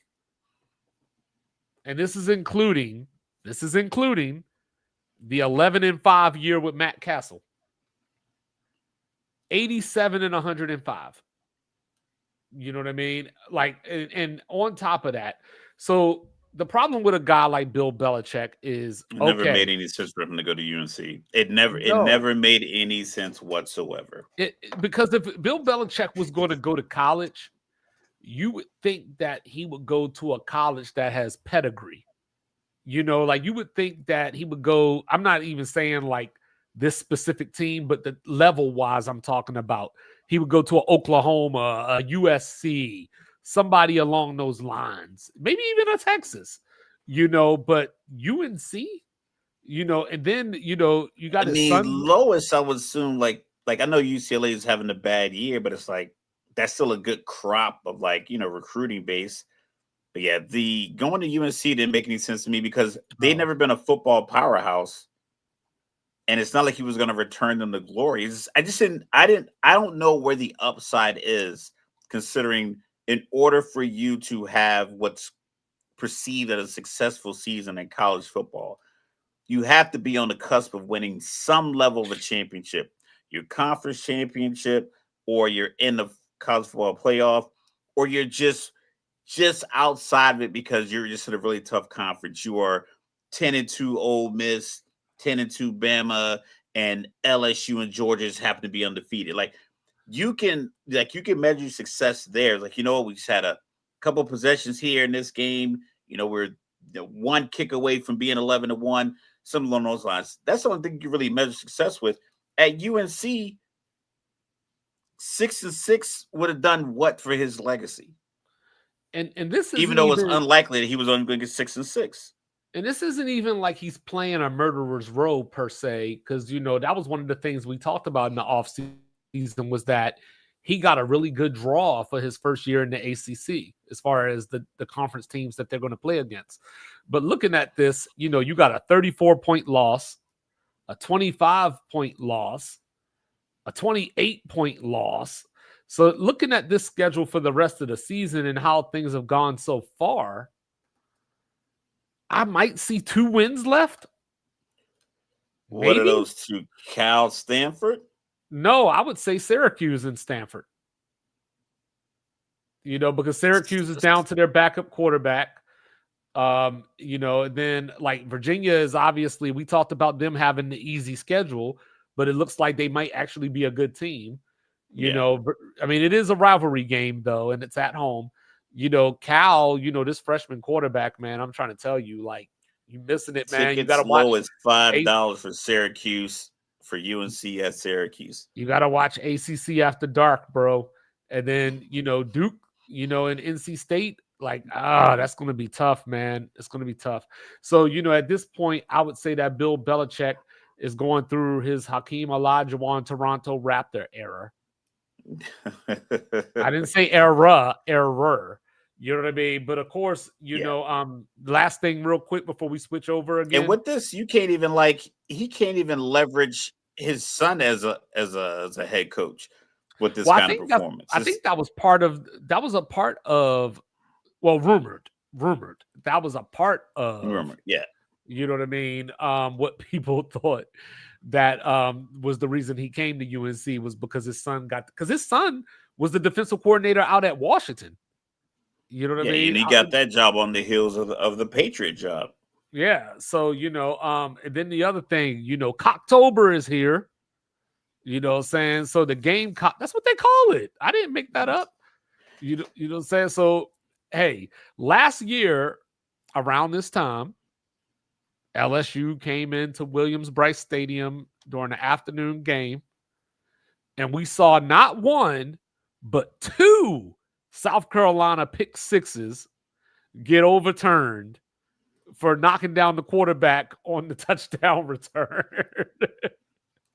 Hey, that's not pause worthy, man. That's what it's called. It's a month, Cocktober. You know what I mean? So now we get the rematch down at Death Valley. I know you picked South Carolina to go to the playoff and everything. You giving South Carolina any chance in this game? I mean, I have to admit that my prediction, because like I said, it's just educated guess, was incorrect. Cocktober sounds better than Cockvember. Yeah, I don't think any of them sounds good. I like I said, I'm not a big Brian Kelly guy, but he has the more talented team. I know Lenore Sellers, first round, first overall pick, a lot of that conversation happened. I think people just are enamored with the position of quarterback, and they just want any quarterback that they pick to be the number one guy. It's not true. It's not always the case. What you do in college doesn't always translate. So Whatever it is. I know Grant Nussmeyer's probably positioning himself to be a New Orleans Saint, so he can be down there with his pops. So I like LSU. I just think it just writes itself. Home team. Yeah. They're just a better team. Go Gamecocks, though. I'm here for Cocktober. Pause on that one because I'm here for it, but I'm just saying. But after this, Mr. Logical, which was part of the reason why I was shocked that you picked South Carolina to make the playoff, they get OU, Bama, at Ole Miss. They get the bye week, and then they come down to College Station. So tough sledding there for the SEC, Gamecocks. Everyone has tough sledding for the most part. Well, they have a tough internal sled that they have to figure out. Is like why they keep losing. Yeah, we are. Why they keep losing these games year after year, and you feel like they're overrated program. I know. I just felt like it can't be the same teams back to back with all these changes, all this movement. I figured the transfer portal parity, the coaches getting locked in to get contracts, the expansion of the college football playoff, which is kind of giving like new life to the other coaches because it's like, okay, cool. Now there's 12 spots. Can I coach my team to one of these 12 spots? I just felt like the expansion and the parity was like something's gonna have to give. It has to sway one way or the other, but it just doesn't seem to. I wish. Yeah, I wish. Rock Nation, holla at me. You know what I'm saying? Or as Nicki Minaj put it, Rico Nation. And then, of course, last thing for real. So Nick Nash, San Jose State last year, led the nation in receiving. This year, Danny Scudero, San Jose State, leading the nation in receiving. Who knew that San Jose could breed wide receivers like this? But Mr. Logical. It's great weather out west. I got one thing to say. Get out of here, LeBron. God, I was so pissed. I don't give a damn about no Hennessy. I was pissed because it was like, luckily, like for me, I don't know. I was sitting in my office. So I wasn't really like waiting on the noon. I just just kind of just going throughout my day thinking like, am I going to go leave for lunch? So what am I going to do? So I saw it. And I saw somebody posted on Twitter or something like that. And I saw yo, this is really about Hennessy. And it's like, it's funny, but I think it pissed people off to the point where it didn't make you want to go buy the Hennessy. It's not like, no, now I want to go buy it. It's like, oh, this is dumb. Because I buy whatever I'm in the mood for. I'm a Scotch guy. I'm a vodka guy. I'm a bourbon. And I was thinking that same thing because I remember when they had the LeBron Kindle and everyone was buying that. So it's like, I get it. Maybe it's a collector's item. Maybe they do some limited bottle, but it's like, all right, it was funny. I legitimately thought it was going to be a retirement announcement. And I thought that would have been kind of cool. But the fact that it was legit, goddamn, I'm going to Team Hennessy. I was like, Yo, don't drink those Incredible Hulks. Hey, kids, if y'all, I know a lot of these Gen Z, they see these old drinks we used to drink back in the like late 90s, early 2000s. Don't bring that stuff back. Don't do it. Don't be in here mixing Hypnotic and Hennessy. But yeah. I was really hoping he was going to announce his farewell tour. Like, I don't know. I'm done. Like I said, I think it was funny. I thought it was gonna be like, okay, boom, is he really about to retire? I mean, like it's mad. Like this going in the year 23. Eventually, it's like I know, it's gonna have to come to like a retirement. Bad. No, and that's the problem because every time he plays good, all I'm gonna hear is it's year 23. And then when he plays bad, all I'm gonna hear is, what do you want? It's year 23. Yeah, I want him to go home. That's what I want. People are enamored with celebrity, mainly sports celebrity. People think the roof is falling, sky's falling over Kansas City. When Tom Brady had his bad run in New England at the end, people like fans are like waves on the beach. They come and they go, they come and they go. Just like I keep it like this. The man is 40-something years old. He's not gonna play like a 20-something-year-old for 82 games. He's going to do exceptional shit because he's still fast, strong, and athletic. But that tank is not as full as it once was. But see, and that's when the Sports Reports Ordered takeover happens. Yeah, I think they'll still. Braun is honestly, in my way. I don't think he's gonna like. I'm gonna say use the word fade. No, he ain't gonna. I think he's gonna because he's gonna. I think he'll be in the same position. I think he'll be a lot like what Tom Brady's doing, where you're seeing. I see Tom Brady everywhere. Oh, you know what I can't wait for? You know what I can't wait for? The year 2036. And whatever team LeBron owns wins 49 games and they go, Jordan's team never did this. LeBron's a better owner. Oh, yeah, it's never going to stop. It's never going to stop. Yeah, so, but yeah, the commercial, like, it didn't piss me off, like, personally, but it was like, yo. Mike. Because, like I said, I got it afterwards. Mike is really on this defamation path. You really out here trying to get sued. Am I going to get sued for having it on the screen? Absolutely not. Freedom of speech. Say what you want. We don't regulate people over here. We're not the FCC. So what did you really think that it was going to be? Did you really think it was going to be the farewell tour? I thought it was going to be the, like, hey, this is year 23. This is going to be my last year. You know, he wears number 23, year 23, the LeBron 23 special shoe. I think it all kinds of writes itself. He retires. Bryce gets drafted next year. He wears 23, whatever. Like, I just felt like all of these kind of storybook, real life narratives were going to kind of play out. I thought he was going to get on there and say, I'm sorry that I have to. I thought he was going to get on there and say, I'm sorry that I have to do this, but you know, we completed a trade this morning and Bronny is no longer a Laker. That's what I was thinking he was going to say. Oh, like I said, I thought it was going to be a retirement announcement. Like, yeah, Bronny's not going anywhere without LeBron James Sr. I thought it was going to be a retirement announcement, but I couldn't figure out who the guy was in the interview thumbnail. First, I thought it was Michael Wilbon. I was like, so. Because I thought it was like a somebody who really does a lot of sports interviews, but I think it just was some actor. But I figured if he did like an actual interview, it would be with I think this last one it was like I don't know if it was Jim Nance or I think it was Jim Nance originally. Yeah, oh, no, it was Jim Gray. Yeah, Jim Gray. Yeah, Jim Gray. So a prominent sports journalist. Worked on a lot of networks. So I was trying to figure out who it was, but I was like, yo, this is be pretty crazy. Like I said, I forgot about it. I wasn't tracking it. Braun was gonna come through with the Charles Barkley.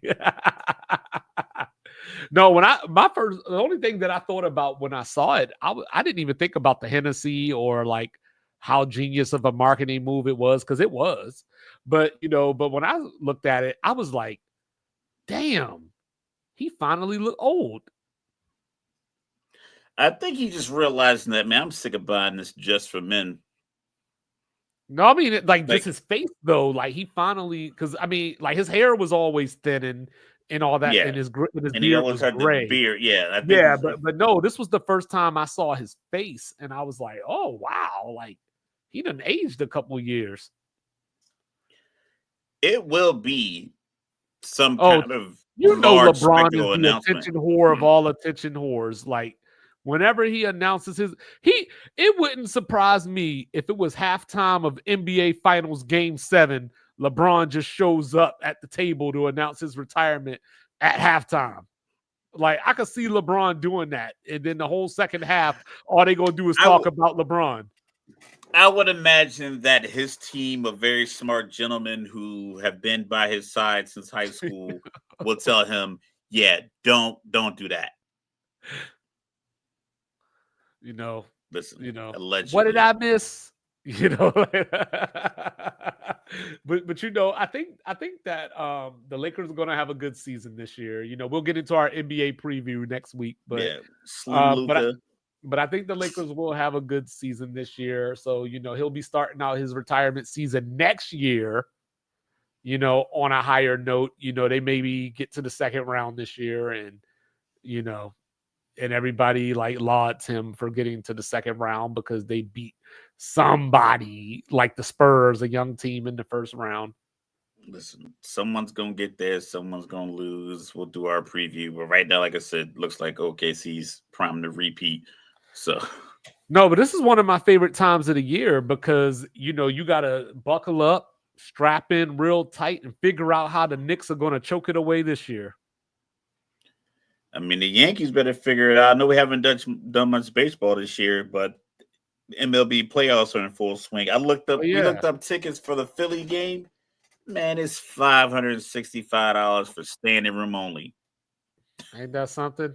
In this economy. I'm like, we're better off trying to sneak in. I need the Blue Jays to pull this off, though. You know, like do the right thing, y'all. You know, yeah. So get them out of here.